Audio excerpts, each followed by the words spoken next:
Okay, class, no? So tayo ngayon ay nasa loan receivable na. Yan, sa ating review of intermediate accounting topics. Loan receivable na tayo. The accounting class no for loan receivable is almost the same sa accounting for notes receivable, no, yung ating previous topic. Almost the same lang naman ang accounting, no, dun sa loan at sa notes. Okay, however, meron lang ibang ginagamit kumbaga na terms yung ating topic ngayon na loan receivable. Pero parehas lang yan halos no ng accounting for notes receivable.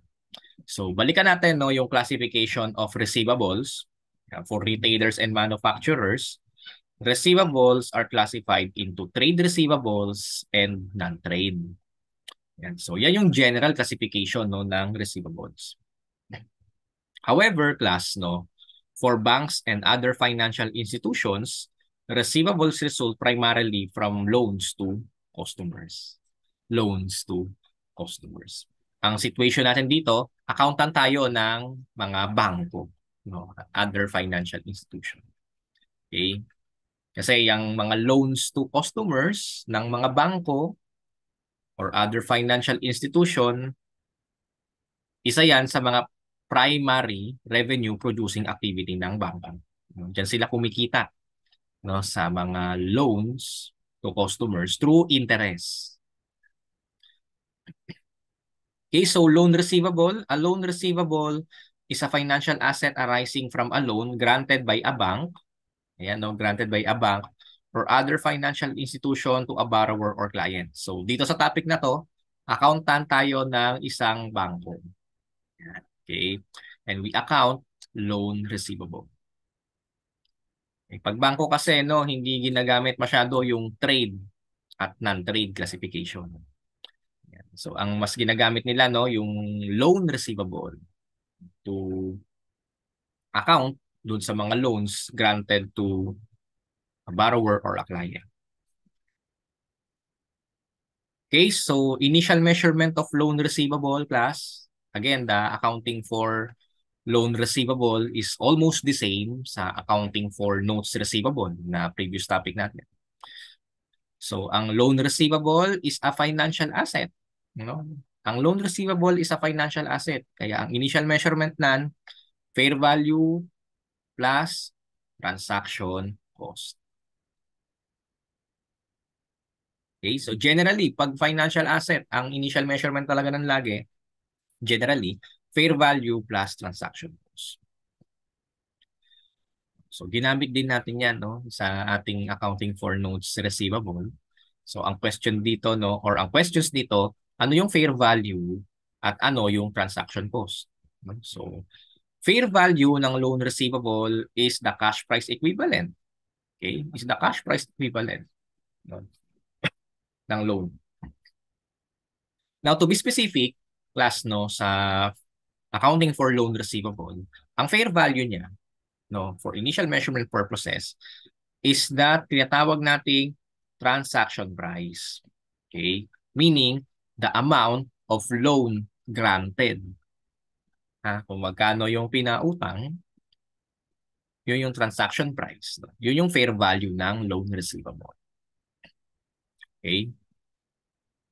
In most cases, class, available ang transaction price. No? Available yan no? In most cases. However, kung hindi siya available, which is very rare no, sa loan receivable, no, sa accounting for loan receivable, in case lang naman na hindi siya available, tayo ang magko-compute ng deemed transaction price by computing the present value of future cash flows using the effective interest rate. Parang yung ginagawa natin sa notes receivable, no? Kung nasubaybayan mo yung ating review session, no? Kung nasusubaybayan mo itong entire playlist ng review session, so ganun din, no? Ganun din dito sa loan receivable. Gagamit tayo ng present value of future cash flows using the effective interest rate in case lang naman na hindi available ang transaction price. Okay. So transaction costs class no, unlike ng notes receivable, in most cases may transaction cost ang loan receivable. Okay? May transaction cost ang loan receivable. Ha? And transaction cost ng loan receivable includes direct origination cost. Direct origination. Kaya balikan na rin natin, ano ba yung mga transaction costs, no?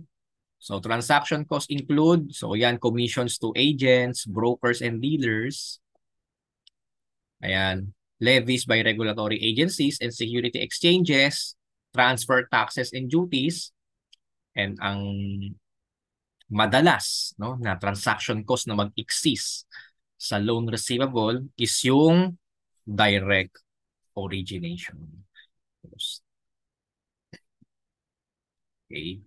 Direct origination cost. Lagi yang available or lagi yang given sa mga problem solving. No? Laging may direct origination cost ang loan receivable. So, ang question dito, ano yung direct origination cost? Ano yung direct origination cost? Pero bago tayo tumungo doon sa direct origination cost, no? Siyempre, pag may direct, merong yung kabaliktaran niya, no? Yung indirect. Pag indirect origination cost class, no? Hindi yon sinasama ha sa transaction cost. Pag indirect, treated yon as expense immediately. Treated yon as expense immediately. Okay? So again, ang question na lang dito, ano yung direct origination cost? Ano ba yung direct origination cost na yan? No? Kasi, accordingly, no, ang direct origination cost ay kasama sa transaction cost for initial measurement. No? Kaya dapat alam din natin to. Kasi kino-consider yan sa initial measurement ng loan receivable. Ganyan naman talaga sa accounting for assets. No? Kapag direct or kapag mga direct cost related sa asset, kinakapitalize talaga yon. No? Ginagawang parte ng cost ng asset. Pag mga direct. So direct origination costs include fees paid by the bank, ha? Okay? Fees paid by the bank. Take note of this, ha? Fees paid by the bank. Kasi nga dito sa loan receivable, no? Accountant tayo ng bangko. Accountant tayo ng bangko. So kapag may mga direct origination costs, kinakapitalize. Again, direct origination costs include fees paid by the bank for evaluating the borrower's financial condition. So, syempre, hindi naman basta-basta nag-grant or nagpapautang ang bangko ng basta-basta lang at kung kani-kanino lang. No? Okay, so, syempre, kailangan nilang evaluate yung borrower's financial condition. So, kung kaya bang makapagbayad ng borrower, no, doon sa ipapautang natin sa kanya. Okay? So, kapag may mga cost associated doon, na binayaran ng bangko, then direct origination cost yun. Okay?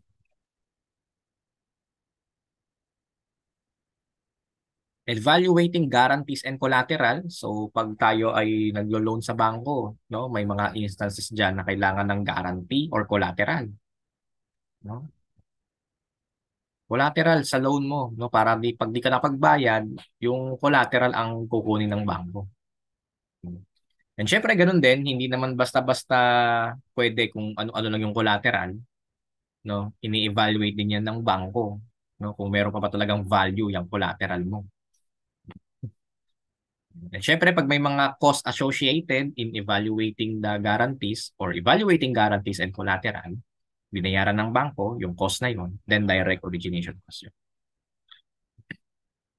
Direct origination cost din, yung mga fees paid by the bank for preparing the processing, the documents, and related to the loan, and yung mga fees paid by the bank for closing and approving the loan transaction. No? So basically, yung A, B, C, D, yan, yung A, B, C, D na yan. So yan yung mga cost, no? binayaran ng bangko, kumbaga bago i-grant yung loan, tawag natin dyan, direct origination cost. Kaya to be specific, class, no, to compute the initial measurement of loan receivable, no, ito yung ating pro forma, no. We have the principal amount of the loan plus direct origination cost paid by the bank minus origination fees received equals initial measurement of loan receivable. Okay, initial measurement ng loan receivable.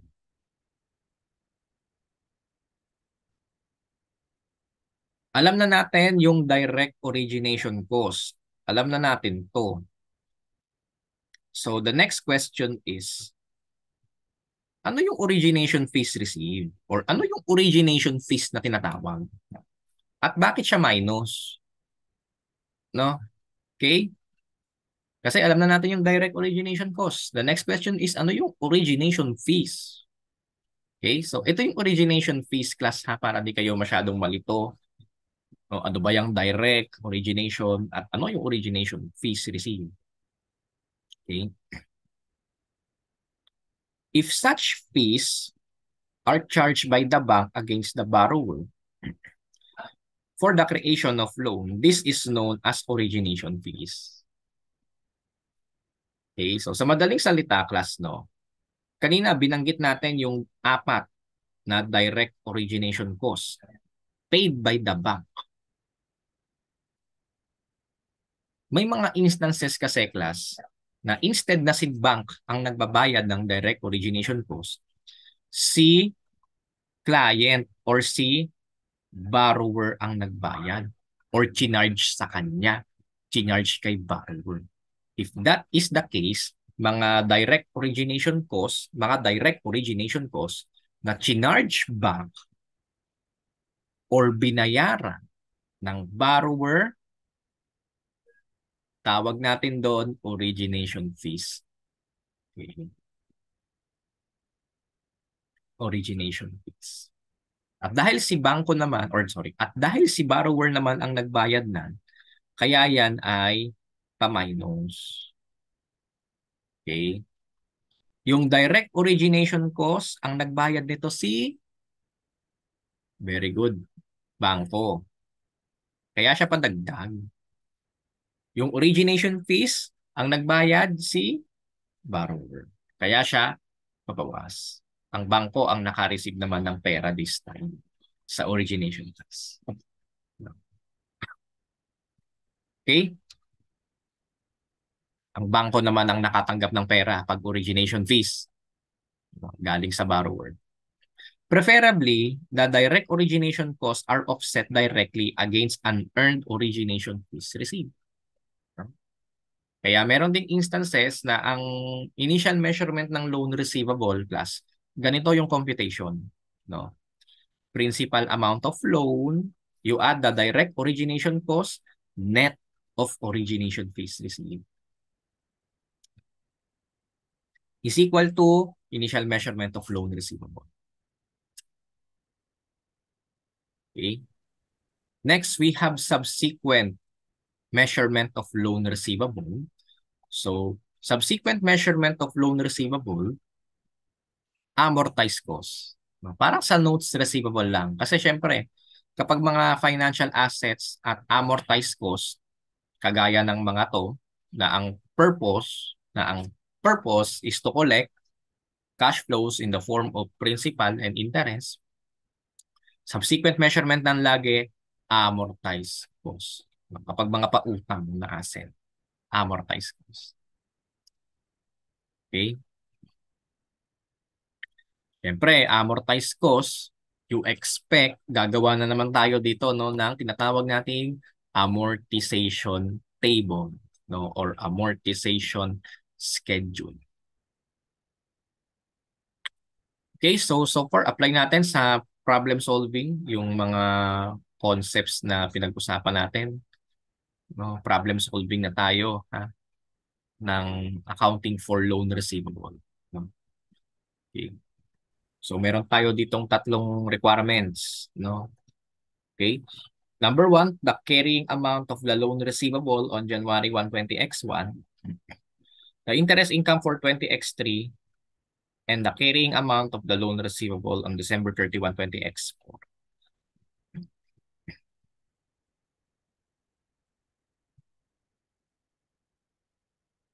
So, Chuyu Banking Corporation or CPBC granted a loan to a borrower on January 1, 20X1. The interest rate on the loan is 10% payable annually starting December 31, 20X1. The loan matures in 5 years on December 31, 20X5. The details of the loan are as follows. No? So the principal amount is 2,720,000. The direct origination cost is 41,820 and the origination fee received from the borrower is 237,920. No? So basically class, no? Principal amount, this is your transaction price. Okay? The amount of loan granted is 2,720,000. In granting the loan, gumastos ang bangko ng 41,820. That is your direct origination cost. No? Gumastos ang bangko. And meron ding natanggap ang bangko from the borrower. No? The origination fee received from the borrower is 237,920. So malaki ang natanggap ng bangko from the borrower, no? Origination fee 237,920. Almost na-cover, no? Na-cover ang entire direct origination cost. No? Okay? So the effective interest rate on the loan after considering the direct origination cost and origination fees received is 12%. So calculate the following. Number one, we compute the carrying amount of the loan receivable on January 1, 20X1. So, madaling salita, the initial measurement of the loan receivable. Yun yung tanong sa number 1.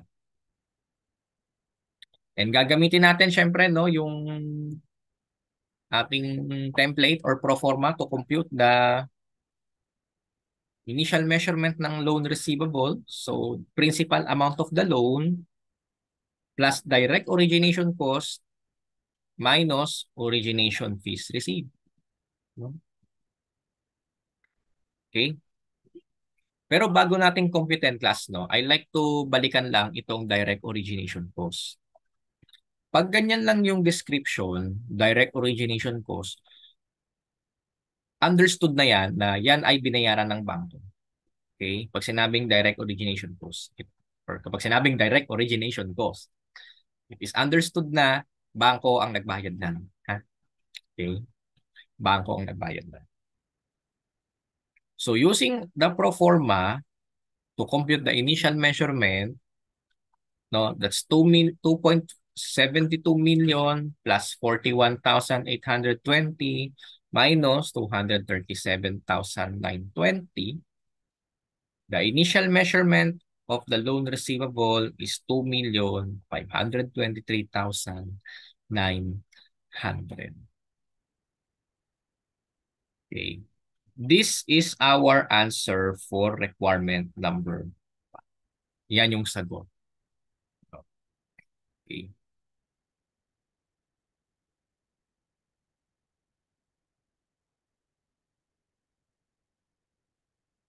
So, compare natin, no? The principal amount of the loan is 2.72 million. So, ito yung pinautang ni bangko kay borrower. 2.72 million. Okay?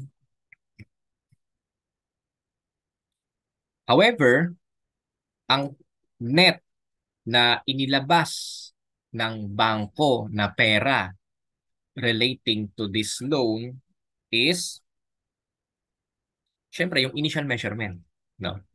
2,523,900. No? Okay? Mas maliit yung inilabas na pera ng bangko relating sa loan. Kasi pinautang niya 2.72. Ang net na inilabas lang ng bangko, nasa 2.5 lang. Okay? Mas maliit. Therefore, the difference, unearned interest income. Unearned interest income yung difference na.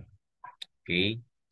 Kasi malinaw nakikita ang bangko dito. Kasi syempre, ang pinautang niya 2.72. Pero yung nilabas lang na pera ng bangko relating on that loan is 2.5 lang. No? So mayroon siyang kikitain 196,100 na interest. Okay? So tanggalin ko muna ha. Kasi sasagutan na natin yung number 2. No? Answer natin sa number 1. So 2,523,900. Tanggalin ko muna. No? Kasi sasagutan natin yung number 2.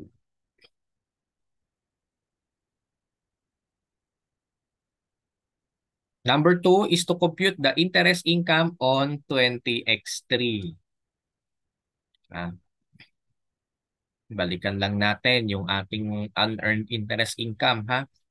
So we have unearned interest income na 196,100. Hindi pa natin to pwedeng i-recognize as outright interest income ha. Kasi we will going to amortize. We're going to amortize the 196,100 no doon sa terms of the loan, number of years, no? I-amortize natin or i-spread out natin itong 196,100 doon sa bawat terms ng loan or bawat years or bawat accounting periods na loan, no? Through amortization table. Okay, so ganito ang ating format ng amortization table kasi meron tayong periodic interest na marireceive dito. Kaya meron tayong column for interest received. Interest income, the difference is amortization and carrying amount, yung last column. The carrying amount of loan receivable, syempre, noong January 1, 20X1, yung kanyang initial measurement. No? Yung kanyang initial measurement.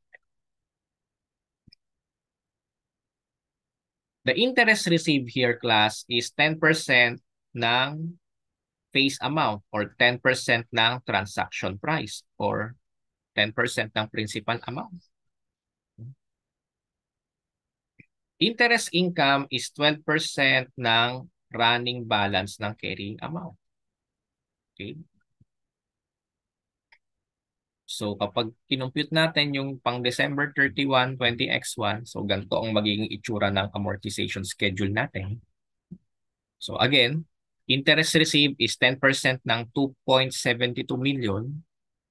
2.72 million times 10%. The interest income is 12% ng carrying amount. The difference between interest received and interest income, yun yung sa amortization column. At dahil lump sum ang ating loan receivable, kapag sinabi nating lump sum or pag lump sum ang loan receivable, ang amortization table natin ay papunta sa face amount or in this case, papunta sa principal amount. Papunta tayo dito sa 2.72 million. Kaya ang ginawa natin sa amortization table natin, carrying amount plus the amortization. That will be your new carrying or that will be the carrying amount ng December 31, 20X. So same procedure lang din sa December 31, 20X2 plus, no? So hindi ko na ipapaliwanag to ha kasi napaka-recurring ng amortization table. And 20X3, yun yung hinahanap ng number 2. Ito naman yung ating amortization for 20X3. So answer natin sa number 2, the interest income on 20X3 is 310,000. 10,721. Pag tinuloy pa natin yung amortization schedule natin, ito yung amount na lalabas for 20x4. And pag talagang tinapos natin to hanggang dulo, hanggang 20x5, ito yung kanyang magiging um, amortization. Okay? Ang ending, face amount or principal amount, 2.72 million. Okay? So, ayun.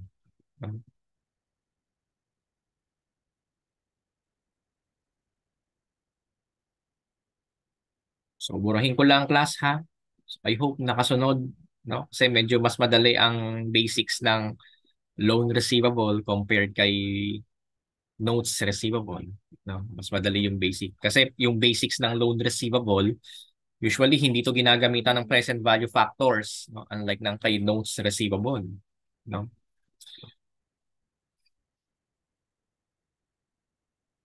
Okay, so burahin ko lang saglit, ha? Burahin ko lang para makita natin yung question number 3. Ang tanong, the carrying amount of the loan receivable on December 31, 2024. At tinapos natin yung amortization schedule natin. So makikita natin yung answer natin sa number 3 dito. No? Okay? Siyempre, yung carrying amount, tingin ka lang sa year December 31, 20x4. Yung carrying amount noon, yun na yung answer natin. 2,671,420.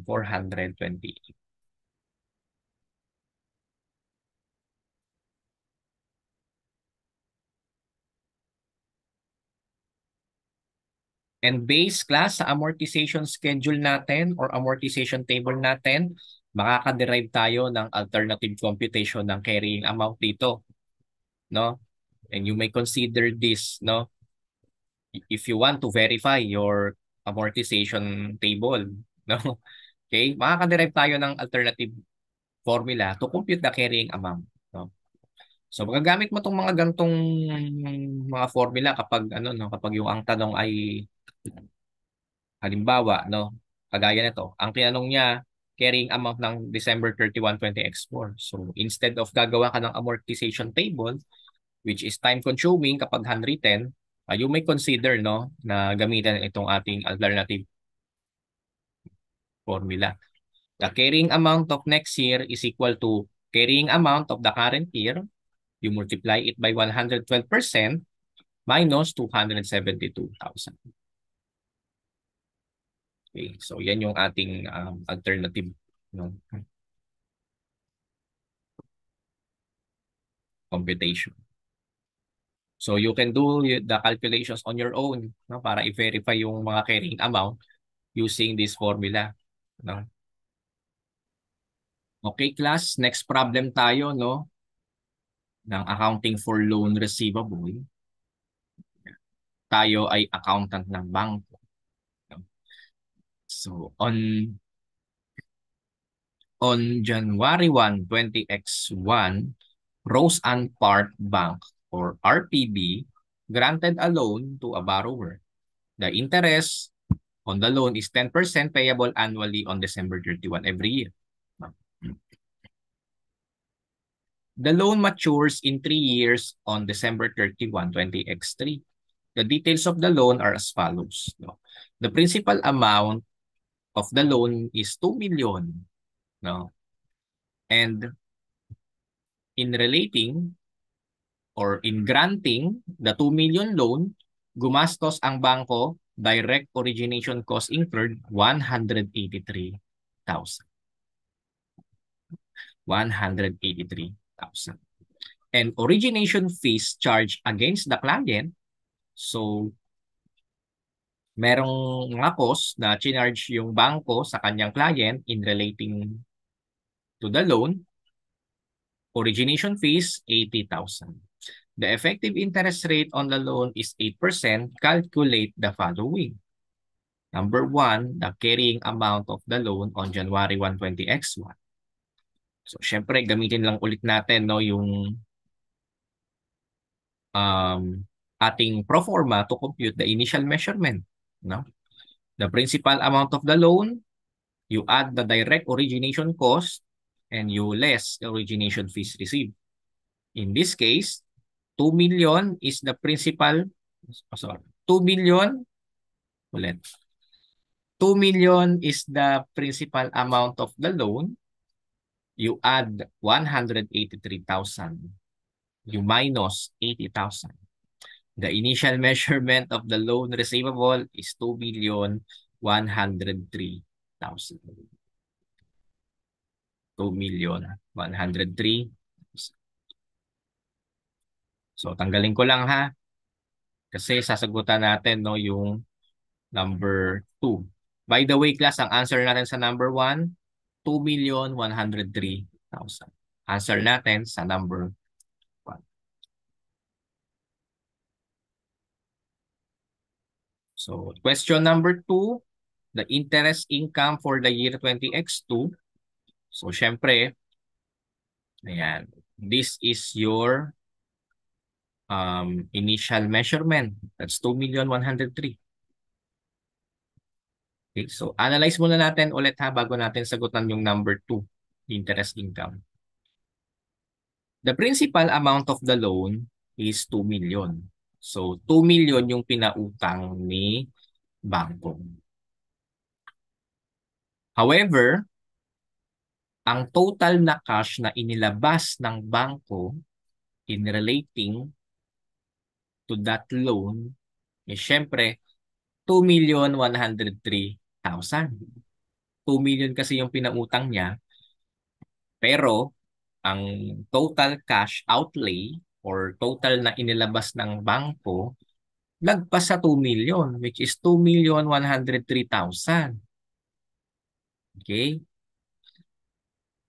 If that is the case, ang tawag natin sa difference, not unearned interest income, but direct origination cost. No? Direct origination cost ang tawag sa difference. Ha? Okay? So, pag journal entry natin to, ang journal entry natin dito, no? Loan receivable, no? Loan receivable, 2 million. Okay, loan receivable, 2 million. Debit, direct origination cost, 103,000. And syempre, yung total na nilabas ng bangko na pera relating on that loan, that's 2,103,000. Okay? So, ganyan yung journal entry natin dyan. No? Ang ginamit nating account title, direct origination cost.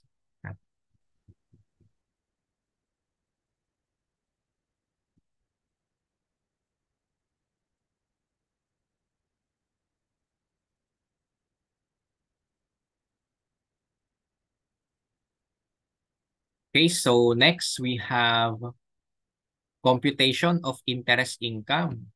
Interest income pa ba dito? Meron pa rin naman. No? Meron pa rin naman tayong interest income dito, class. Okay? So, principal amount, initial measurement, direct origination cost. Interest received. Okay, interest received. No? Then we have interest income, amortization, and carrying amount. No? The carrying amount as of January 1, 20X1 is 2,103,000. No? Interest received is principal amount times the interest rate, 10%. Interest income is carrying amount, running balance, you multiply it by the effective rate, 8%.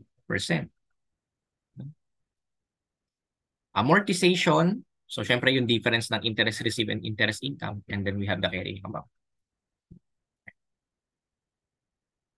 So December 31, 20X1, syempre yung amortization table to class ha.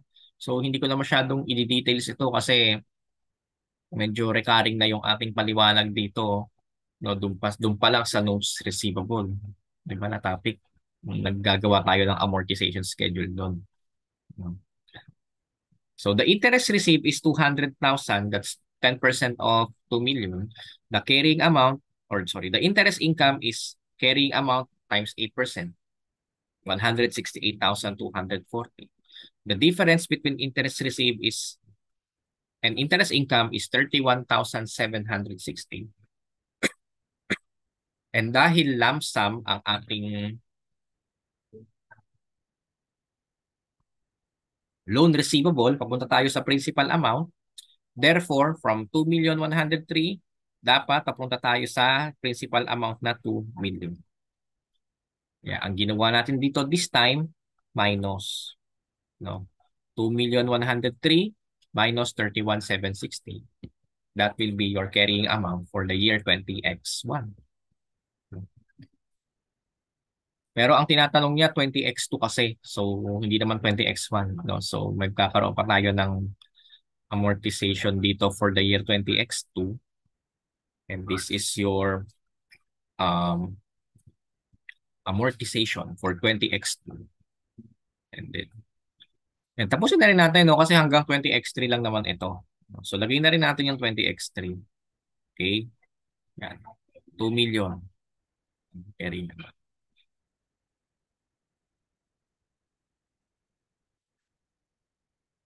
Okay, so yung 103,000 plus na direct origination cost, ini-amortize natin yan dun sa terms for the years ng loan. Wherein 31,760 yung napunta sa 20X1, 34,301 yung napunta sa year 2 or 20X2, and 36,939 yung napunta sa 20X3. Answer natin sa number 2, the interest income for the year 20X2 is 165,699.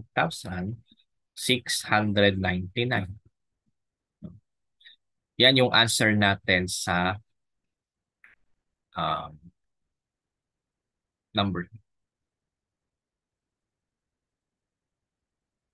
Okay. So, burahin ko lang, no? Burahin ko lang lahat ito. Yan. Burahin ko lang yung mga pinagsusulat ko. Kasi sasagutan natin yung number 3. The carrying amount of the loan on December 31, 20X2.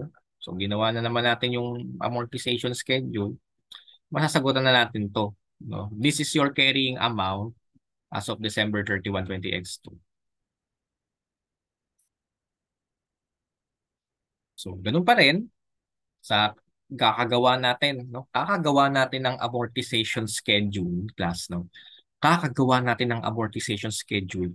Makaka-derive tayo dito, no? Again, ng alternative computation ng carrying amount. Makaka-derive na naman tayo dito ng computation ng carrying amount. In this case, the carrying amount of the next year is equal to the carrying amount of the current year. You multiply it by 108% minus 200,000. So, yan yung ating carrying amount ng next year. Yan yung alternative computation. And you do the calculations on your own. No? Baka mapakinabangan mo kasi itong mga shortcut na to. Kasi syempre limited yung mga oras ng quiz at exam. Talagang inuubos natin yan. No? And yan, to save time, yan, para mas makarami tayo, you may use the alternative solution.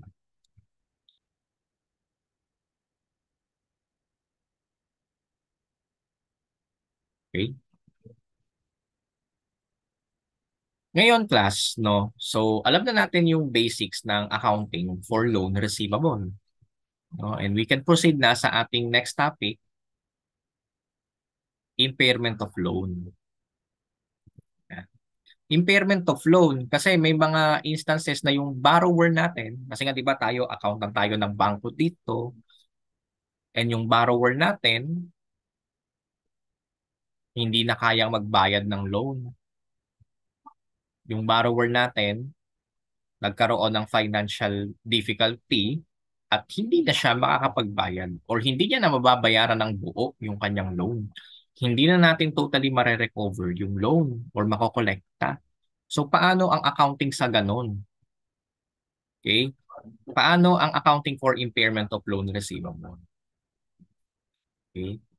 Pero sa ngayon, class, no, puputulin ko muna yung lesson natin dito kasi gusto kong magkaroon tayo ng isa pang talagang special video lang or designate or separated video lesson or separated review session, separate review session para sa impairment of loan.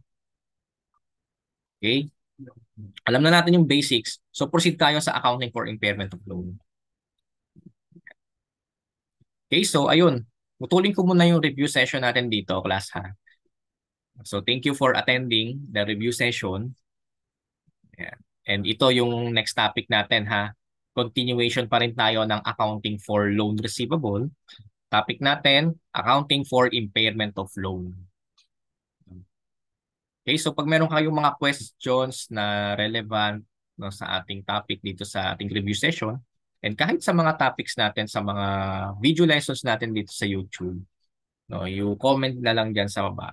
Okay? Para sagutin natin, no? Sagutin natin. So kung nakakatulong naman sa inyo ang video lesson, so I hope nabigyan niyo to ng like, no? And syempre i-subscribe niyo na rin yung ating YouTube channel, no, para at least ma-inspire pa ako lalo, no, na magpatuloy pa ang pag-upload ng mga free video lessons dito.